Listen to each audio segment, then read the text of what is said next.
De esta noche es la farmacología, perdón, del páncreas endocrino.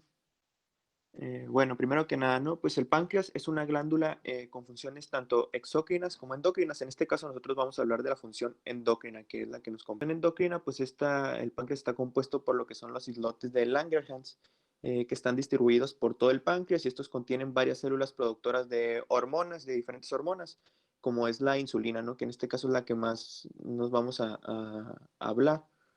La disfunción de la función endocrina del páncreas, pues a lo que nos va a originar es lo que es la diabetes mellitus. En cuanto a su función exócrina, solamente para mencionarlo, pues las células, contiene lo que son las células acinares, los cuales secretan el jugo pancreático hacia lo que es el duodeno por medio de los conductos pancreáticos, perdón, y estas son las enzimas que nos van a ayudar a digerir los alimentos y prepararlos para su absorción en lo que es el intestino, ¿no? Y una disfunción en lo que es el páncreas exócrino nos va a llevar, o más bien se produce por una inflamación, como por ejemplo alguna pancreatitis o alguna neoplasia o alguna obstrucción por algún lito. En este caso, pues nos vamos a enfocar a lo endocrino nada más. Como les mencionaba, ¿no? El páncreas endocrino produce diferentes tipos de hormonas. Una de ellas es la insulina, que es una hormona anabólica y de almacenamiento del cuerpo. También lo que es la amilina, que modula el apetito, el vaciamiento del estómago y la secreción de glucagón e insulina. El glucagón, que es secretado por las células alfa. Esta es una hormona hiperglucemiante y moviliza también las reservas de lo que es el glucógeno. Y también está lo que es la somatostatina, que es una célula inhibidora, o más bien, es una inhibidora universal, se le llama. La gastrina, que estimula la secreción del ácido por el estómago. Y la proteína pancreática, que es una proteína pequeña que facilita los fenómenos digestivos por un mecanismo que pues no está muy bien esclarecido. En este caso nos vamos a basar más en lo que es la insulina, ¿no? La insulina, pues esta es una hormona polipeptídica producida por las células beta de los islotes de Langerhans en el páncreas. Esta contiene 51 aminoácidos y está dividida en lo que es una cadena alfa, que contiene 21 aminoácidos, y una beta, que contiene 30 aminoácidos. El efecto hipoglucemiante de lo que es la insulina se va a producir cuando ésta se une a los receptores específicos en lo que son las células tanto musculares y adiposas, y esto hace que se facilite la absorción de la glucosa, y también de manera simultánea pues inhiben lo que es la producción hepática de glucosa.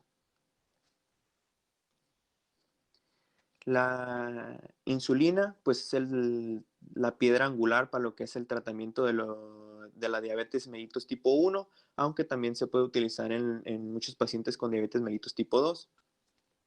Esta se puede administrar tanto de manera intravenosa, intramuscular, o también, o como comúnmente se utiliza, que es por vía subcutánea, principalmente cuando ya es el tratamiento a largo plazo del paciente, ¿no? La vía intravenosa o intramuscular se va a utilizar principalmente para una etapa aguda del padecimiento o en alguna de sus complicaciones, como la cetoacidosis diabética. En cuanto a su clasificación, la podemos clasificar ya sea por su origen, bovina, porcina o humana, o en base a la duración de acción, que esta sería la manera más adecuada de clasificarla. Siendo así que la podemos clasificar como ultra corta o ultra rápida, las rápidas o cortas, de acción intermedia o de acción prolongada.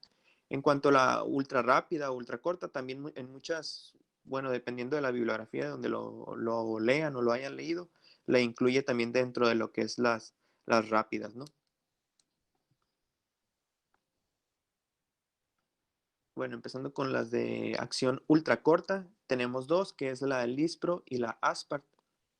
La Lispro, lo que va a hacer, o más bien hay una modificación en la secuencia de los aminoácidos de la insulina. En este caso, hay una inversión de la secuencia de los aminoácidos en la posición 28 y 29 de las cadenas beta, en el cual hay un cambio de la prolina con una lisina. Mientras que en la Aspart hay una sustitución de lo que es la prolina por lo que es el ácido aspartico en la posición 28 de la cadena beta. La insulina de acción ultracorta pues tiene un inicio de acción que va de 1 a 15 minutos, con un pico máximo de 30 a 80 minutos y tiene una duración efectiva que es de 3 a 5 horas aproximadamente, ¿no? Esto también puede variar dependiendo de la bibliografía, pero en promedio estos son los tiempos que, que actúan. Las ventajas de utilizar este tipo de insulina, pues es que tienen un mejor control postprandial, hay un menor riesgo de hipoglicemias postprandiales, principalmente por el efecto, o más bien la duración del efecto de la insulina. Sin embargo, esto también a la vez es una desventaja porque como es menor su duración de acción, pues va a haber una mayor necesidad o el paciente puede necesitar de mayor dosis de estarse aplicando este tipo de insulina. Generalmente la inyección de este tipo de insulina suele ser 15 minutos antes de cada comida, porque es en ese momento en el cual va a llegar, o más bien va a iniciar la acción de este medicamento. ¿Qué más? Bueno, eso es importante. En cuanto a la insulina de acción rápida, pues tenemos lo que es la humana regular, que es la más comúnmente usada. Estas son soluciones de insulina que contienen zinc, son cristalinas y solubles, generalmente están disueltas en un amortiguador a un pH neutro. Este tipo de insulina puede administrarse por vía intravenosa, pero pues generalmente se utiliza por vía subcutánea. Igual su inicio de acción va de los 30 a los 60 minutos, es un poco más largo a comparación de los anteriores. Alcanza su pico máximo en 2 a 4 horas y tiene una duración efectiva de 6 a 8 horas. Y por lo mismo, ¿no? Por el tiempo de su inicio de acción, esta generalmente pues debe de aplicarse o inyectarse de 30 a 45 minutos antes de cada comida del paciente. El objetivo pues de este tipo de utilizar este tipo de insulina pues es evitar igual las hiperglucemias postprandiales, así como mantener al paciente lo mejor controlado posible. Y como les mencionaba, el utilizar este tipo de insulinas por vía intravenosa es más, por ejemplo, para aquellos pacientes que tienen una cetoacidosis diabética, en el cual necesitamos nosotros disminuir los niveles de glucosa de manera más rápida y no de manera gradual o paulatina como es en el tratamiento ya de la diabetes.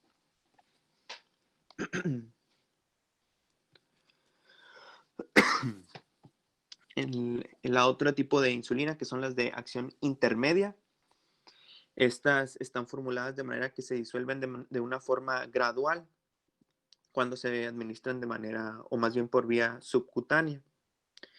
De esta forma, pues su duración de acción pues, es más prolongada. Hay dos tipos de insulina de uso habitual, que es la NPH y la lenta. Las siglas estas de NPH pues significan eso, protamina neutra de Hagedorn. Esta insulina NPH pues es una suspensión de insulina igual en un complejo de zinc y protamina, mientras que la lenta es una mezcla de insulinas cristalizadas.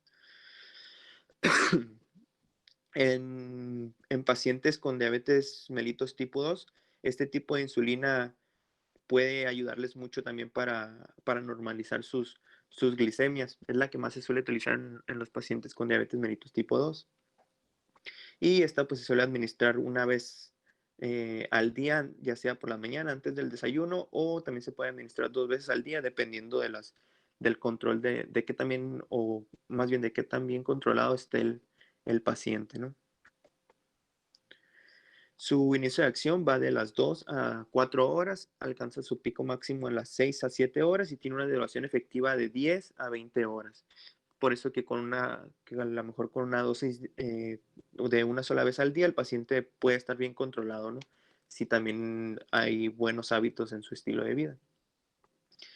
Algo importante también es que este tipo de insulina, la intermedia, se puede combinar con lo que es la rápida en una misma jeringa, que son las insulinas premezcladas. Y de esta forma, pues se va a reducir el número de inyecciones al día y también permite un mejor control de la glucemia antes, durante y después de los alimentos.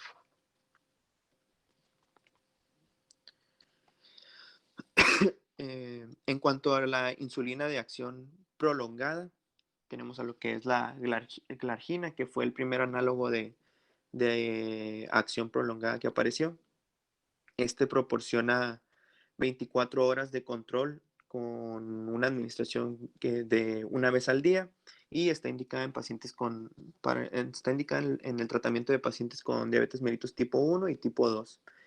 Y esta diferencia de la intermedia o regular es que, o más bien de la insulina humana, es que esta tiene el aminoácido aspargina, la posición A21, es sustituido por una glicina y además se añaden dos argininas a la cadena beta.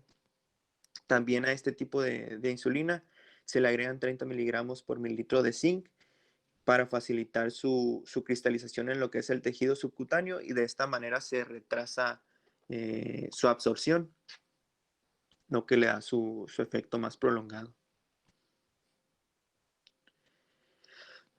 Su inicio de acción va de los 30 minutos a una hora. No tiene un pico máximo, sino más bien es como una meseta, ¿no? A partir de que inicia su acción, a partir de la hora, se mantiene el efecto como una meseta hasta que este concluye, que su duración efectiva suele ser de 24 horas aproximadamente. Esta diferencia del anterior no se debe mezclar con insulinas de acción rápida. Y alguna ventaja que tiene esto, pues es que originan, o más bien es menor la frecuencia con la que estos generan algún tipo de hipoglicemia.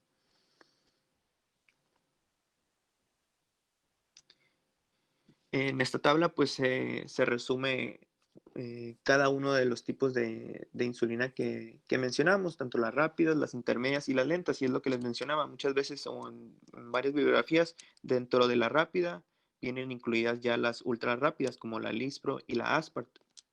No es en sí como una clasificación aparte, dependiendo de dónde venga, ¿no? Y ahí viene pues su inicio de acción, punto máximo y el duración efectiva, como ya les había comentado. Aquí en esta imagen pues se describen como los diversos regímenes de dosificación que se suelen utilizar pues con más frecuencia en los pacientes tratados con insulina. El más utilizado o el más frecuente es el llamado mixto dividido, que comprende la inyección antes del desayuno y antes de la cena de lo que es una insulina regular y de acción intermedia, que es como la figura que se ve, más bien a la figura, no sé cómo poner el señalador, pero donde está la letra A, ¿no?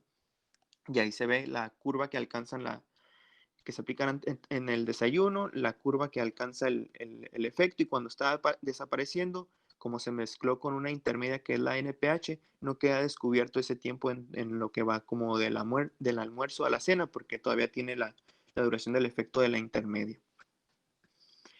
Ese es como el esquema de inicio que se puede utilizar en los pacientes. Otro tipo de esquema es el que se ve en la figura C, en el cual se utilizan ya una insulina de acción ultra rápida, que es la que se aplica 3 veces al día, es decir, en el desayuno, antes del desayuno, del almuerzo y la cena, más aparte la utilización de una, ya sea intermedia, como la NPH, que es la figura D, o una prolongada,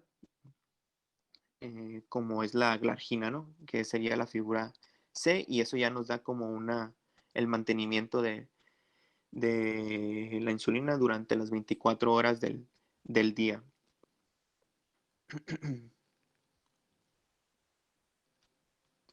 La absorción de la insulina pues va a tener varios factores que pueden alterar su absorción.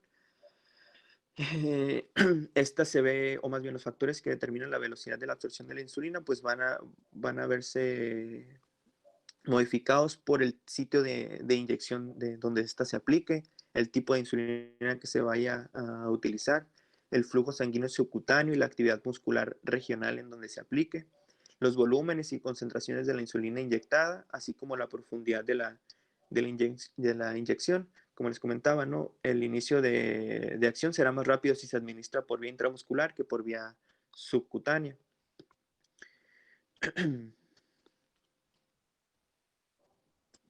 La insulina, pues regularmente se va a inyectar en los tejidos subcutáneos, como les mencioné, de lo que es el abdomen, las nalgas, la parte anterior del muslo o la porción dorsal del brazo. Esos suelen ser los sitios más comunes de su utilización. Tradicionalmente, pues la zona donde más rápido ¿cómo se dice? Donde más rápido se va a absorber es en lo que es el abdomen, que es por esto que este es el sitio de inyección preferido. Mencionaba ahí que se absorbe alrededor de un 20 a 30% más rápido a partir de esa zona que en lo que es, por ejemplo, el brazo o la cara anterior la parte anterior del muslo. Y algo importante también es que se deben de estar rotando los sitios de inyección en donde se aplica la insulina, ya que aplicarla en un mismo sitio, pues por muchas ocasiones nos puede traer diferentes complicaciones, como la lipohipertrofia o una lipoatrofia, que ahorita la vamos a ver. Como les mencionaba, ¿no? La absorción pues va a verse determinada por el flujo sanguíneo subcutáneo, aumentando por el flujo sanguíneo subcutáneo. En la posición erecta, el flujo sanguíneo subcutáneo disminuye mucho en las piernas, pero de menor manera en lo que es la pared abdominal. Por eso su absorción en esta zona es más lenta. En cuanto a las reacciones adversas de la insulina, pues la más común o la más frecuente que debemos de conocer, pues es la hipoglucemia, ¿no? Es muy común que esta suceda. Y esta pues puede aparecer o más bien depender de una dosis inapropiadamente grande de la insulina, por alguna desproporción entre el tiempo de la liberación máxima, es decir, del efecto de la insulina y la ingestión de los alimentos, es decir, que el paciente se aplique la insulina, por ejemplo, una ultra rápida o una rápida, ya sea a los 15 o 30 minutos antes de comer y que no coma nada, ¿no? Entonces, pues la insulina va a alcanzar su pico máximo, pero en realidad nunca hubo esa ingestión de los carbohidratos o de los azúcares en el paciente, entonces nos va a ocasionar la hipoglicemia. Es muy común. ¿Qué más? Bueno, este tipo de complicación pues es más frecuente cuando se hacen intentos más vigorosos por mantener al paciente bien controlado, es decir, lograrlo la euglucemia, ya sea por un esquema muy, muy intenso, con dosis muy altas de la insulina.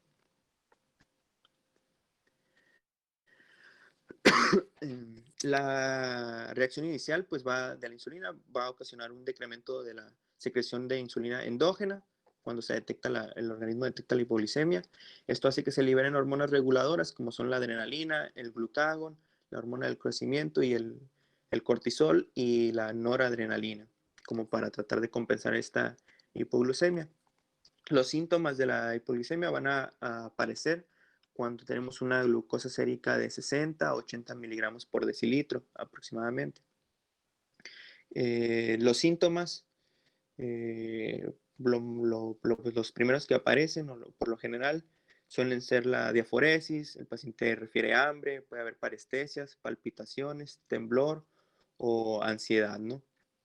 Sin embargo, ya con una hipoglicemia grave, que es decir, abajo de los 50 miligramos por decilitro, ya pueden aparecer síntomas neuroglucopénicos como la confusión, debilidad, somnolencia, visión borrosa o la pérdida del conocimiento, ¿no?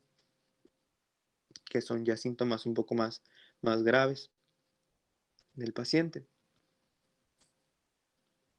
Pues es importante que toda persona que utilice la insulina, es decir, que todo paciente diabético, pues deba de conocer estos síntomas de la hipoglucemia. Es importante también que porte alguna forma de glucosa que sea ingerible, es decir, como para en caso de emergencia, ¿no? Digámoslo así. También es importante documentar las concentraciones de glucosa con una medición, es decir, realizar dextroxis en el paciente para ver cómo están sus niveles de glucosa. Y ya en una hipoglicemia leve o moderada, pues esta puede tratarse simplemente con la ingestión de glucosa. Sin embargo, en una hipoglicemia grave se va a tratar por glucosa por vía intravenosa o por una inyección de glucagón. Este es un esquema que viene en la guía de práctica clínica de lo que es el manejo de la hipoglicemia. Como se ve ahí, ¿no? La hipoglicemia tanto leve o moderada, si el paciente está consciente aún, pues lo ideal sería administrar por vía oral de 15 a 20 gramos de glucosa de absorción rápida. ¿Esto cómo es? Pues por ejemplo, 3 sobres de azúcares, mencionaba ahí, en un vasito de agua y que se lo tome el paciente, una bebida azucarada, principalmente una soda, ¿no? La famosa coca, una cucharada sopera de miel o algún tipo de dulces que tenga a la mano el paciente. Después de esto hay que repetir el dextroxis, es decir, la medición de la glucosa del paciente a los 10-15 minutos y valorar cómo está el resultado de este. Si ya es mayor a 70, pues ya no se puede decir que funcionó esta medida, sin embargo hay que continuar con la observación del paciente y dar, o más bien darle una dieta, ¿no? Rica en carbohidratos. Pero si no es así, o si el paciente debuta con una hipoglicemia severa, es decir, menor a los 50 miligramos por decilitro, con los síntomas que les comentaba de puede haber convulsiones, somnolencia, o inclusive el coma, ¿no? Aquí ya el tratamiento pues va a ser por vía ya sea intravenosa con un bolos de glucosa al 50%, generalmente 50 mililitros, o con la aplicación del glucagon, 1 miligramo por vía intramuscular subcutánea, que pues esto no es tan común la utilización del glucagon. Más comúnmente lo que se utiliza pues es el bolo intravenoso de la solución glucosada. Y después de esto igual hay que ver la evolución del paciente. Generalmente después de la administración del bolo de glucosa el paciente ya empieza a responder poco a poco, pero pues igual hay que tomar el Dextroxis para valorar los niveles de la glucosa. Y si no responde, pues ya hay que enviarlo al hospital, ¿no? Porque es muy común que lo vean ya que salgan en su servicio social. En cuanto a otras reacciones adversas, pues también estaba lo que es la alergia y la resistencia a la insulina, que suelen ser poco común, y lo que es la lipoatrofia y la lipohipertrofia en los pacientes, que es lo que les mencionaba, que suele estar dada por la aplicación de la insulina en el mismo sitio durante mucho tiempo en su tratamiento, ¿no? En la imagen de la izquierda es la lipoatrofia, que es una reducción del tejido graso, y en la de la derecha es la lipohipertrofia, que es un aumento del tejido graso. Y esta es la complicación de estas dos, esta es más frecuente, la hipertrofia. Y existen pues esquemas de rotación para la aplicación de la insulina, en los cuales pues se divide como que el abdomen en diferentes cuadrantes y se elige como un cuadrante por semana y ahí se va a estar aplicando la insulina y debe de haber siempre como 1 centímetro de separación entre cada aplicación de la insulina, ¿no? Aproximadamente. No aplicarla siempre donde mismo para evitar este tipo de complicaciones. En cuanto a los hipoglucemiantes orales o antidiabéticos orales, como lo puedan ver, pues también hay diferentes categorías para clasificarlos. Estos generalmente son el tratamiento para los pacientes con diabetes mellitus tipo 2 y no para los tipo 1. Aquí tenemos a lo que son las sulfonilureas, las miglitinidas, las biguanidas, las tiazolidinedionas y los inhibidores de la alfa-glucosidasa. En cuanto a las sulfonilureas, estas pues tienen un efecto hipoglucemiante por la estimulación de la secreción de insulina a través más bien a nivel de la célula beta del páncreas, y su acción está dada o se inicia porque estas se unen a un receptor específico que provocan el bloqueo de los canales de la salida de sodio, potasio, o más bien de potasio, ATP dependientes, lo que hacen que haya una expulsión de insulina, digámoslo así, a través de exocitosis. Hay diferentes, o más bien hay dos generaciones, que son las sulfonilureas de primera generación, que son estas que se ven en esta tablita, la tolbutamida, la cloropropamida y la tolazolamida. Sin embargo, pues esto es muy raro que se utilicen, ya no se utilizan. Sin embargo, las sulfonilureas de segunda generación, siendo la glibenclamida la más frecuente o la mayormente utilizada, ¿no? Es importante que la conozcan. En cuanto a su farmacocinética, pues esta se absorbe por vía oral y tiene una biodisponibilidad del 70%. Su vida media es de 9 a 10 horas. Su metabolismo es hepático y su eliminación es renal. De sus efectos adversos, pues la hipoglicemia no es el más importante o el que deben de conocer, así como trastornos gastrointestinales de menor manera. Su uso pues es para la diabetes mellitus tipo 2, como les mencionaba, y algunos ejemplos de estas en México es el Euglucon, el Brucen y el Glucoven. También están lo que son la glipizida y la glimepirida. Sin embargo, como les comento, el más utilizado es la glibenclamida.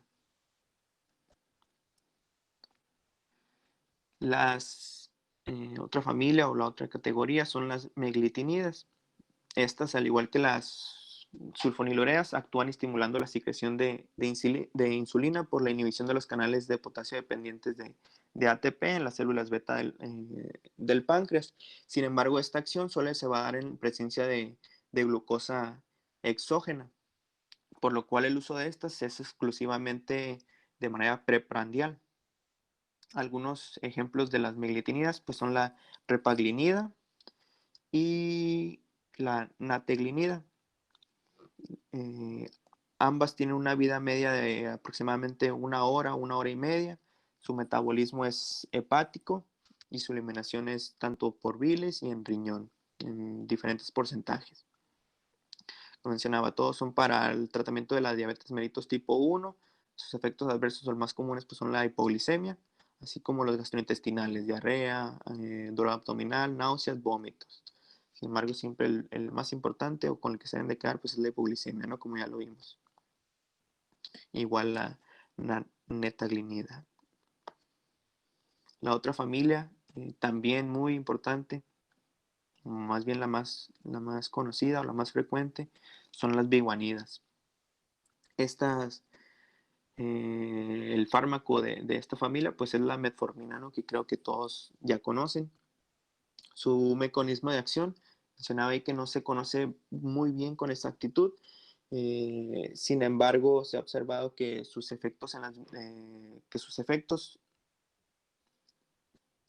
están dados por la reducción de la producción hepática de glucosa, es decir, disminuyen lo que es la gluconogénesis, así como hay un aumento de la captación de la glucosa por lo que es el músculo y lo almacenan como glucógeno. Mencionaba ahí que también inducen la translocación de los receptores GLUT, los GLUT4, y también aumentan la oxidación de los ácidos grasos. Como les comento, el fármaco de esta familia pues es la metformina.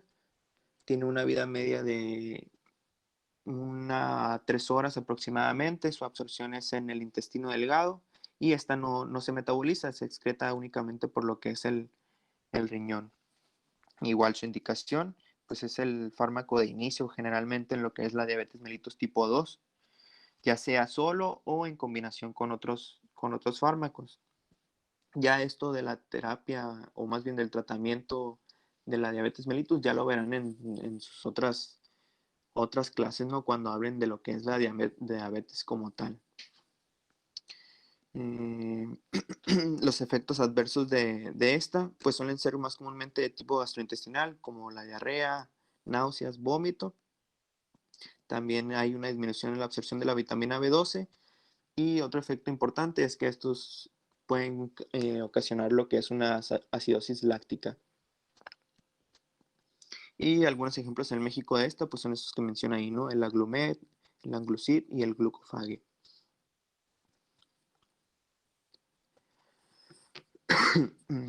La otra familia, pues son las tiazolidinedionas. Estos son agonistas selectivos para los receptores gamma activados por proliferación de peroxisomas, que son los PAPAR. Estos lo que hacen es que sensibilizan los tejidos periféricos a lo que es la acción de la insulina, así como también disminuyen la producción hepática de glucosa y ocasionan una mayor expresión de los transportadores de glucosa, haciendo que haya una mayor captación de esta en lo que es el músculo principalmente.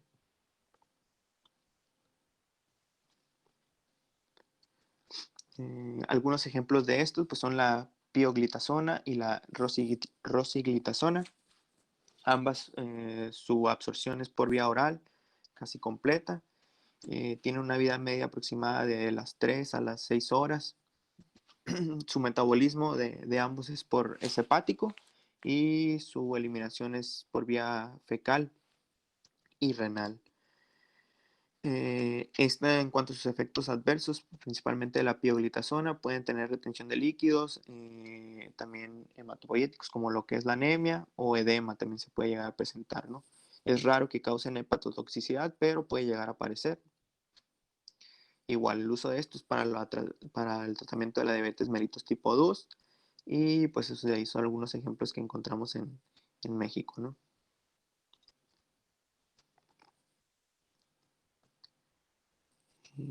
Los otra familia pues son los inhibidores de la alfa-glucosidasa, pues como su nombre lo dice, ¿no?